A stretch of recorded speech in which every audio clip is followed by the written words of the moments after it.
ভারত এবং পাকিস্তানের যুদ্ধ, এই যুদ্ধে কে জয়ী হবে তার আগাম বার্তা আমি দিয়ে দিচ্ছি বাংলাদেশ থেকে।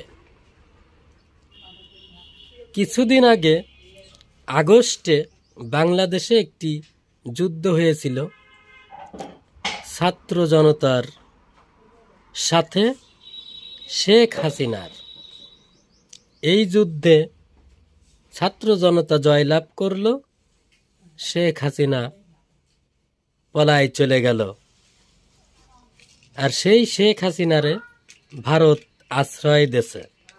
সে এই যুদ্ধে পরাজয় বরণ করে পলায়ে ভারতে যায় যুদ্ধ পিছনে বাধায় নিয়ে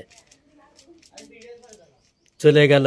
আর ভারত তোমরা তারে আশ্রয় দিলে, সে যেরাম যুদ্ধে ফুইটে চিতে পড়িছে পাকিস্তানের সাথে, তোমরা এরাম যুদ্ধে ফুইটে চিতে পড়বানে।